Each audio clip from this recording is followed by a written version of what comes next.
நான் போன மீட்டிங்கில் வேலூரில் பேசும்போது சொல்லியிருந்தேன்,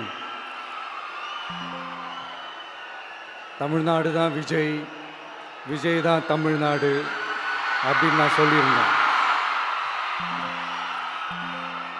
அது ஏன் அப்படி சொன்னேன் அப்படின்னா, தமிழ்நாட்டு மக்களுடைய ஒரே பிரதிநிதியாக, உண்மையான ஒரு பிரதிநிதியாக நாம் மட்டும்தான் இருக்கிறோம் அப்படின்றதுக்காக தான் அப்படி நான் சொன்னேன். அப்புறம் அந்த தேர்தல் பற்றியும் நான் சொல்லியிருந்தேன். தமிழ்நாடு வர்சஸ் ஸ்டாலின் சார், அதாவது விஜய் வர்சஸ் ஸ்டாலின் சார், அதையும் நான் சொல்லியிருந்தேன். அப்புறம் இன்னொரு கேள்வியும் கேட்டிருந்தேன். இது தமிழ்நாடு சட்டசபைக்கான ஒரு தேர்தல், இதை ஏன் தமிழ்நாட்டுக்கும் டெல்லிக்குமான ஒரு எலெக்ஷன்னு சொல்கிறீங்க அப்படின்னு நான் கேட்டிருந்தேன். உடனே விஜய் பாஜகவுக்காக பேசுகிறாரு அப்படின்லாம் திருச்சி பேச ஆரம்பிச்சிட்டாங்க. அப்புறம் ரெகுலராக ஒன்று பண்ணுவாங்கல்ல, நம்மளுடைய சிறுபான்மை சகோதரர்களை பயமுறுத்தி பயமுறுத்தி ஒரு ஏமாத்து வேலை ஒன்று செய்வாங்கல்ல, அது இனிமேல் அவங்களால தொடர்ந்து செய்ய முடியாதுன்னு அவங்களுக்கு தெரிஞ்சு போச்சு. அதனால தான் நான் என்ன பேசினாலும் அதை திருச்சி பேசுறது, அந்த தில்லு முள்ளு வேலைகள்லாம் அவங்க செய்ய ஆரம்பிச்சிட்டாங்க.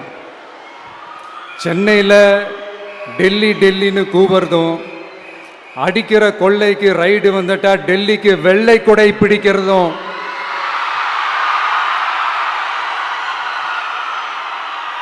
இதெல்லாம் யாருன்னு உங்களுக்கே நல்லா தெரியும்.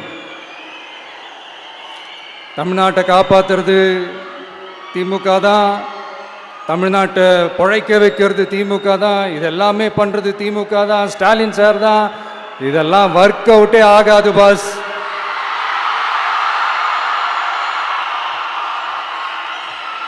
சின்ன பசங்களாம் சொல்ல ஆரம்பிச்சிட்டாங்க, ஓம் சக்தி பராசக்தி, திமுக ஒரு தீய சக்தி.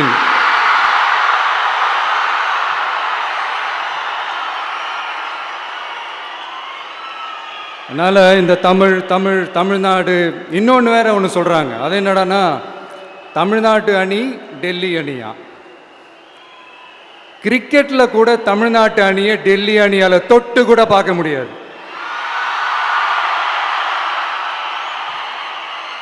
அப்படி இருக்கும்போது கிரிக்கெட்லேயும் விசில போடுறது தமிழ்நாடு தான், சிஎஸ்கே.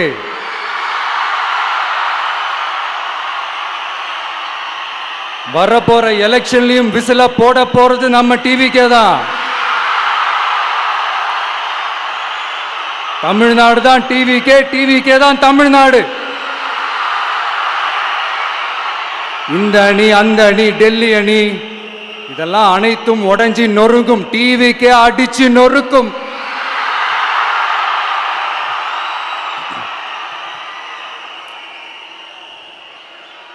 எனக்கும் என்னுடைய மக்களுக்கும் நடுவில் வேற யாராலையும் உள்ள நுழையவே முடியாது. இது ஒரு அம்மா பையன் உறவு, அப்பா புள்ள உறவு, அண்ணன் தங்கச்சி உறவு, அண்ணன் தம்பி உறவு, அக்கா தம்பி உறவு. இது சும்மா ஒரு எலெக்ஷனுக்கு வந்த உறவு அப்படின்னு நினைச்சிடாதீங்க. இது இயற்கையாகவே அமைஞ்ச உறவு.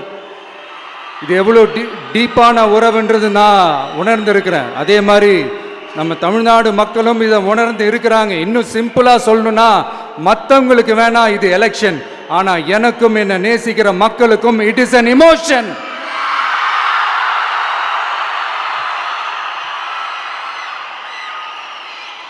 And it is not an ordinary emotion. It is a powerful oceanic emotion. இப்படி இருக்கும்போது வீட்டுக்கு வீடு விஜய், தமிழ்நாட்டுக்காக விஜய், வெற்றி பேரணியில் தமிழ்நாடு, இதெல்லாமே 100% இந்த எலெக்ஷன்ல அது ப்ரூவ் ஆகும்.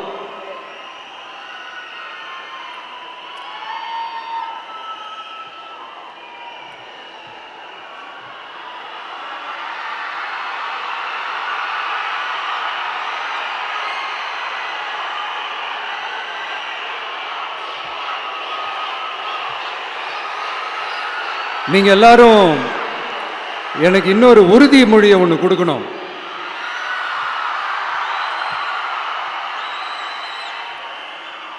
ஊழலற்ற உண்மையான சமூக நீதியை நிலைநாட்ட நம்ம ஆட்சியை அமைப்பீங்க தானே? உங்களை தான் கேட்கிறேன், நம்ம ஆட்சியை அமைப்பீங்க தானே? இந்த விஜய்க்கு ஒரு வாய்ப்பு கொடுப்பீங்க தானே? உண்மையிலே கொடுப்பீங்க தானே?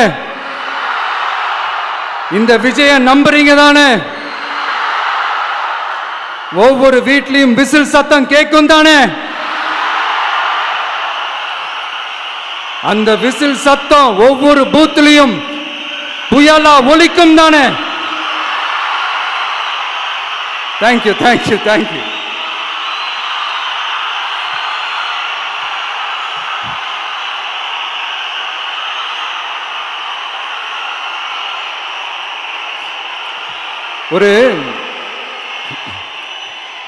ஒரு டாக்டர் இருக்காருன்னா நாம் எப்போ அவரை பற்றி யோசிப்போம்?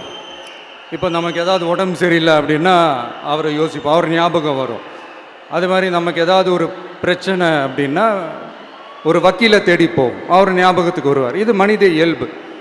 அந்தந்த பிரச்சனை வரும்போது நம்ம அவங்கவுங்கள தேடி போவோம். ஆனால் ஆன் அ டெய்லி பேசிஸ் நம்ம சும்மா சாப்பிடும் போது கூட நம்மளை அறியாமல் ஒருத்தவங்களை பற்றி நினைப்போம், நம்மளை அறியாமல் அவங்களுக்கு நாம் நன்றி சொல்லுவோம். அந்த மதிப்பிற்குரிய அந்த மனிதர்கள் வேற யாரும் இல்லை, விவசாயி, விவசாயி, விவசாயி.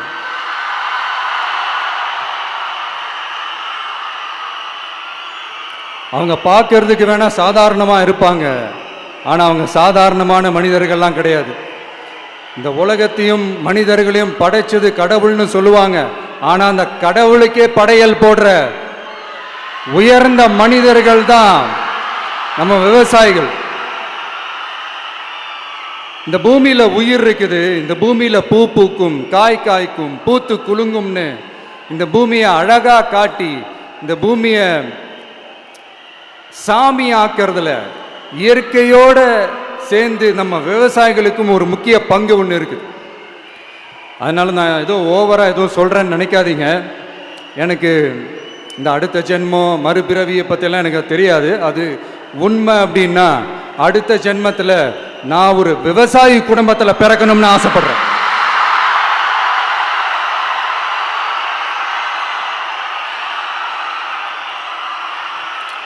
எனக்கு விவசாயத்தை பற்றி டீட்டெயில்டாக தெரியாது தான், நான் ஒத்துக்கிறேன். அதனால் மற்றவங்க மாதிரி நானும் டெல்டாக்காரன் தான் அப்படின்னு உங்கள் காதில் டால்டா ஊத்தலாம் நான் வரல. எனக்கு விவசாயத்தை பற்றி டீட்டெயில்டாக தெரியலனா கூட அவங்க படுற கஷ்டங்களை பற்றி எனக்கு நல்லாவே தெரியும். நம்மளுடைய முதல் அரசியல் பயணம் தொடங்கினதே அந்த பரந்தூர் விஷயத்தை கையில் எடுத்து தான். அதனால் நம்மளுடைய இந்த ஆட்சி அமைஞ்சதும் தீர்க்க வேண்டிய முக்கியமான பிரச்சனைகளில் நம்மளுடைய விவசாய பிரச்சனைகளும் ஒன்று. முதல்வர் அவர்களுக்கு இந்த மாதிரி நீங்கள் அது செஞ்சிட்டேன் இது செஞ்சிட்டேன் அப்படின்னு நிறையா பெருமையாக சொல்லிக்கிறீங்களே, ஒரு அடிப்படை ஒரு பிரச்சனையை பற்றி ஒன்று பேசுவோமா? கொஞ்ச நாளைக்கு முன்னாடி ஐநா சபை ஒரு ரிப்போர்ட் ஒன்று வெளியிட்டிருந்தாங்க. அது கூட தினத்தந்தி நியூஸில் கூட வந்துச்சு. உடனே கூகுள் பண்ணி எதுவும் தேடாதீங்க, உங்கள் ஏஜென்சி வச்சு எதுவும் சர்வே கிருவே எடுக்காதீங்க. எதுக்கு உங்களுக்கு சிரமம்? நானே என்னன்னு சொல்கிறேன். தண்ணீர் திவால் அப்படின்ற அந்த தலைப்பில் தண்ணியே இல்லாமல் திவால் ஆக போகுது அப்படின்ற அந்த கட்டுரை படிக்கும்போது உண்மையிலேயே மனசுக்கு ரொம்ப பகீர்னு இருந்தது. இந்தியாவிலேயே அது முக்கியமாக நம்ம தமிழ்நாட்டில் இன்னும் கொஞ்ச காலத்திலேயே தண்ணியே இல்லாமல் திவாலாக போகுதான். அதுக்கு காரணம் நிலத்தடி நீரை பாதுகாக்காமல் விட்டது தான் காரணமாக. மண்ணையும் மணலையும் கொள்ளையடிச்சா பின்ன வேற என்ன நடக்கும்? மலைகளை முழுகினா பின்ன வேற என்ன நடக்கும்? கனிம வளங்களை கொள்ளையடிச்சா பின்ன வேற என்ன நடக்கும்? இந்த மணல் கொள்ளையில் ஈடுபட்டவங்களை மேலே நீங்கள் சரியாக நடவடிக்கை எடுக்கலைன்னு அது போதுமானதாக இல்லை அப்படின்ட்டு சென்னை உயர்நீதிமன்றம் சொன்னிச்சே, மறந்துட்டீங்களா? இந்த மணல் கொள்ளை, கனிம வள கொள்ளை, இதுக்கெல்லாம் காரணம் மணல் மாஃபியா குரூப் தான் மதுரை உயர்நீதிமன்றம் அந்த கிளை சொன்னுச்சு. அதை மறந்துட்டீங்களா? இந்த மணல் மாஃபியா குரூப்புக்கு ஆதரவு அளிக்கிறது யாரு? உங்க திமுக கவர்மெண்ட் தானே. அது இல்லைன்னு சொல்ல முடியுமா? அவங்களோட டீலிங்ல இருக்கிறது யாரு? நீங்க தானே. அது இல்லைன்னு சொல்ல முடியுமா? தண்ணி திவாலாக போகுது, மணல் திவாலாக போகுது, கனிம வளம் திவாலாக போகுது. மொத்தத்தில் உங்க ஆட்சியில தமிழ்நாடு திவாலாக போகுது. கடன் மேல கடன் வாங்கிட்டு உங்க கவர்மெண்ட்டே குப்பராட்சி படுத்துக்குச்சு. உங்ககிட்ட பேசுறதும் ஒண்ணுதான். சரி, அதை விடுங்க.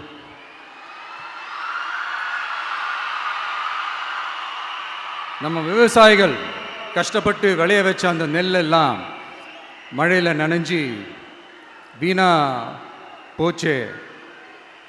டெல்டாக்காரன்னு சொல்லிக்கிற நீங்கள் அதை எதாவது கவனிச்சிங்களா? அவங்களுடைய போராட்டம் எதுக்காவது கூட போய் நின்றுக்கிறீங்களா? கூண்டாஸில் மட்டும் போடுவீங்க. இதானே உங்களுடைய அந்த சாதனை. பரந்தூர் பிரச்சனை, உங்களுடைய உண்மையான நிலைப்பாடு என்ன? மேல்மா விஷயத்தில் உங்களோட உண்மையான நிலைப்பாடு என்ன? தமிழகத்தில் இருக்கிற எல்லா ஆறுகளையும் இணைப்போம், இந்தியாவிலேயே நாங்கள் தான் அதை பற்றி ஃபஸ்ட்டு யோசித்தோம் அப்படின்னு பெருமையாக சொல்லிக்கிற இந்த திமுக கவர்மெண்ட் அவங்களுடைய நாக் என்னன்னு சொல்லவா?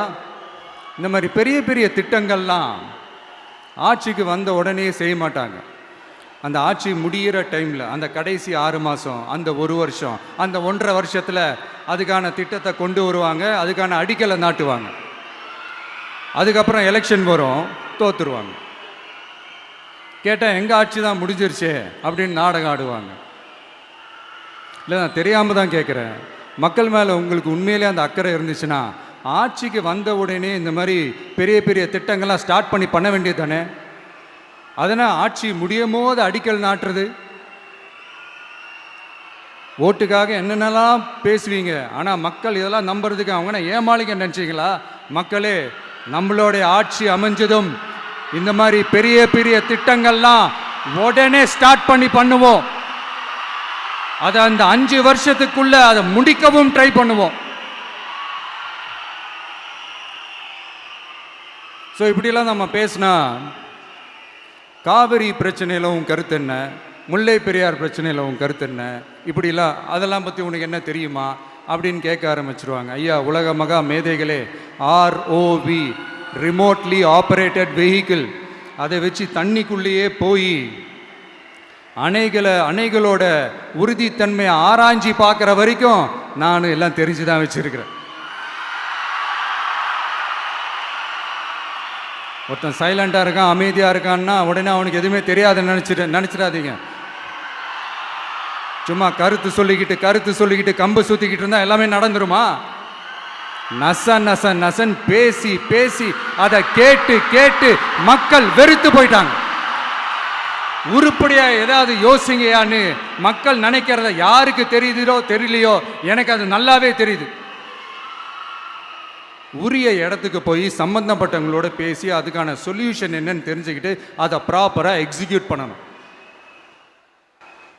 அடுத்து, நம்மளுடைய கடல் விவசாயிகளான நம்மளுடைய மீனவர்களுடைய பிரச்சனைக்கு அப்பப்போ எந்திரிச்சு கடிதம் எழுதிட்டு திரும்ப தூங்க போயிடுவார். அவ்வளோதான், அதோட அது அப்படியே கிடக்கும். மானே, தேனே, பொன்மானே, இப்படிலாம் கடிதம் எழுதுறதெல்லாம் வேலைக்கே ஆகாது. ஒன்றிய அரசுக்கு அந்த உண்மையான உணர்வுபூர்வமான அந்த அழுத்தத்தை கொடுக்கணும்.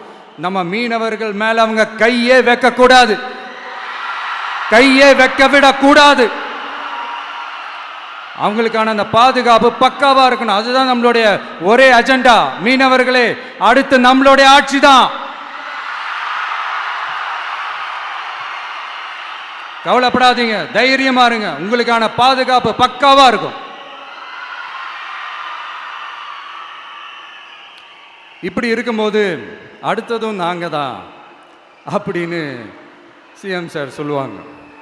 அதெல்லாம் நடக்காது. 2வது முறை வந்ததெல்லாம் சரித்திரமே கிடையாது. இந்த சைனாவில் கிரேட் வால் ஆஃப் சைனா கேள்விப்பட்டிருப்பீங்க. அதோடைய நீளத்தை விட பெரிய டாஸ்க் இது. ஆனானப்பட்ட அவங்க அப்பாவாலே முடியல.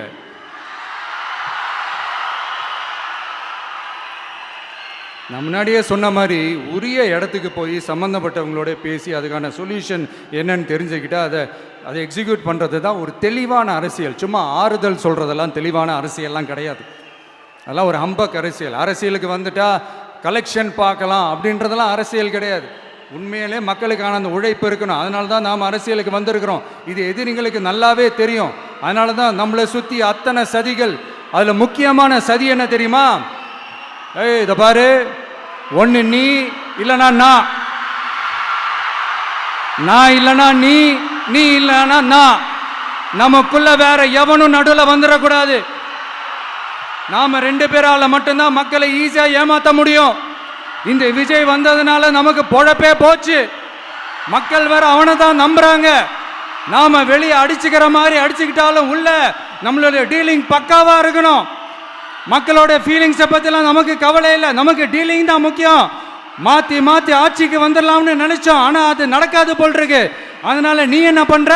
எஸ்ஓபின்னு போட்டு ஒரு பக்கம் அவனை தடுத்துரு, இன்னொரு பக்கம் அவன் மேல பழி போட்டு நானும் தடுத்துறேன்.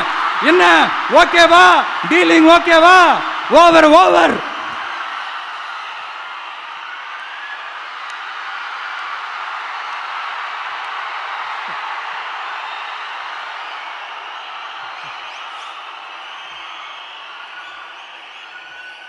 இல்லைங்க, உண்மையிலேயே சிரிக்கிறதா என்ன பண்ணுறதுன்னு எனக்கு தெரியல.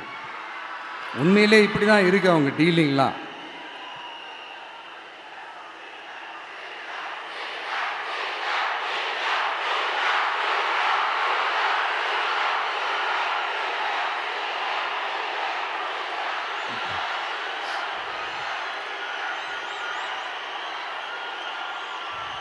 இப்படி பழி மேலே பழி போட்டு கரூரில் ஆரம்பித்து நம்ம ஜனநாயகன் படம் ரிலீஸ் வரைக்கும்.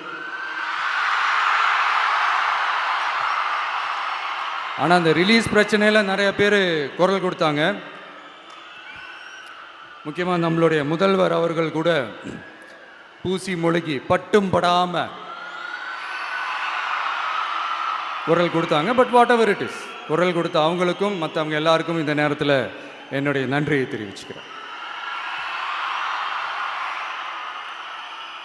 இப்படி நம்ம வெளிப்படையாக பேசுறதுனால சிஎம் சாரோட மனநிலை இப்போ எப்படி இருக்கும் தெரியுமா? ஏற்கனவே கட்சிக்காரங்க தொல்லை தாங்க முடியல, தூங்க விட மாட்டேறாங்க. இந்த விஜயும் வந்து தூங்க விட மாட்டான். நம்ம பாட்டுக்கு ஹைவேல சைக்கிளில் சோலாவா போலான்னு நினைச்சோம். இவன் நாடானா மக்கள் சக்தியோட வந்துட்டு இருக்கான். இவன் தான் கேள்வி கேட்கறான்னு பார்த்தா மக்களையும் கேள்வி கேட்க வைக்கிறான். 1000 ரூபாய் கொடுத்துட்டு இருந்தோம், 5000 ரூபாய் கொடுத்து ஏமாத்தலான்னு பார்த்தா அதையும் கேள்வி கேட்க வைக்கிறான். விசில் சத்தம் வேற விண்ண முட்டுது. கூட்டணி கட்சிகள் தொல்லை வேற தாங்க முடியல. இவன் பண்ற பிரச்சாரத்தையாத்த முடக்கலான்னு பார்த்தா அப்பவும் மக்கள் அவன் பின்னாடி தான் நிற்கிறாங்க. என்ன பண்றது ஏது பண்றதுன்னு தெரியாத ஒரு மனநிலையில் இருப்பாரு. ஆனா சார், நீங்க இந்த விஜயம் முடக்கலாம். ஆனா ஒவ்வொரு வீட்டில் இருக்கிற ஒவ்வொரு விஜயையும் உங்களால முடக்கவே முடியாது.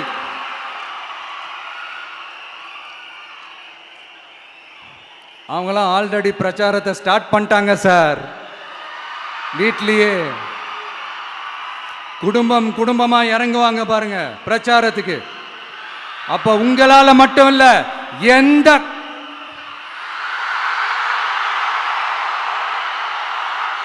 யாராலையும் தடுக்க முடியாது.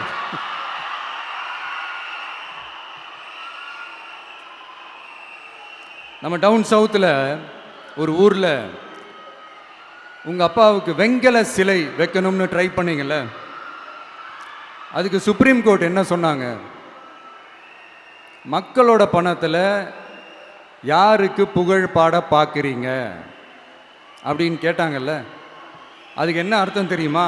ஊராம் வீட்டு நெய்யில் உங்கள் வீட்டுக்கு ஸ்வீட்டு செய்யாதீங்க. எப்படி? ஊராம் வீட்டு நெய்யில உங்க வீட்டுக்கு ஸ்வீட் செய்யாதீங்கன்னு அர்த்தம். மக்களோட ஒரு அடிப்படை வாழ்வாதாரத்துக்கு ஏதாவது பிரச்சனைக்குன்னு கேட்டா நிதி சுமைன்னு சொல்றீங்க. செல வைக்கிறதுக்கு மட்டும் எங்கிருந்து சார் காசு வருது?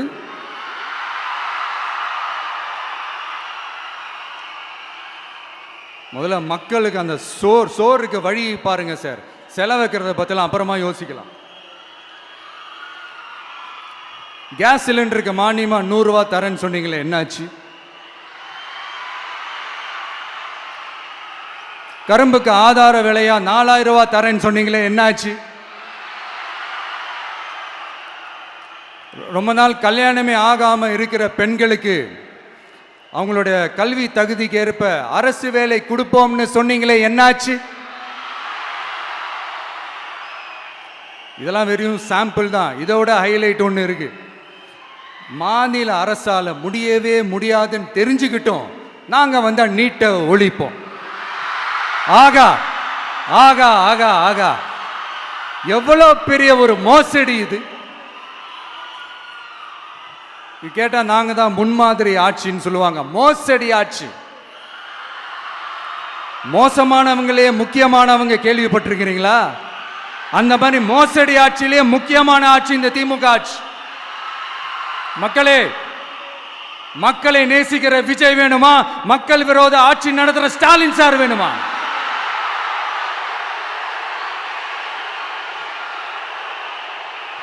இந்த விஜய் நம்புறீங்களா, ஸ்டாலின் சார் நம்புறீங்களா?